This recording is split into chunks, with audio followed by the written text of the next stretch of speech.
just to reiterate everything, that we are, as a government, we have passed a resolution on both these aspects. Both these subjects are subject matters that are at the disposal and discretion of the government of India. There is only a limited action that the state government can take, which is, as I said, to pass a resolution at our level to request government of India to include our languages in the 8th schedule and also to implement the ILP in our state.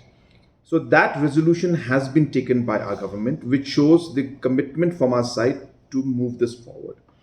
Now, post that, we have to now work closely with government of India, all of us at different political levels, whether it's organizations, whether it is members of parliament, whether it is state government. Everybody has to do their part, and I'm sure that everybody is doing their part. But it's a responsibility at all levels, and I'm sure that we have got newly elected members also in the MP in the Lok Sabha. I'm hopeful that they will also play their role in pushing the demand for this and meet the concerned minister, whether it's the HM or the Prime Minister, on this issue. So it requires a concerted effort from everybody, and I hope that we'll be able to push this.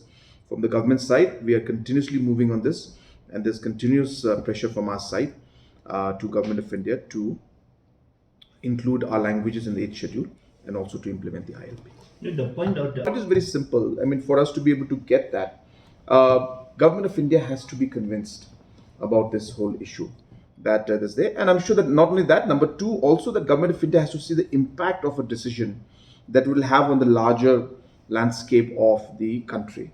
So therefore, now if they give the 8th schedule to Meghalaya, it means that if they include Khasi&Garo language in the 8th schedule, then what do we do about the rest of the 30 plus or 40 plus languages which also want the thing? So will they just give it to us, or they'll give it to all 40?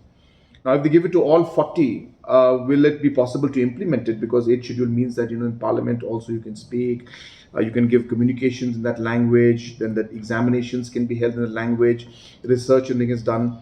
So all these factors, Government of India will have to. So the question is now, the solution lies with Government of India. And therefore, as I mentioned earlier to you, the more pressure that we can put on Government of India from different organizations and all. So we are doing our part, is what I'm saying. The state government is continuously writing, continuously meeting, continuously asking for a schedule, and Government of India only tells us that we're examining, we're looking into the matter.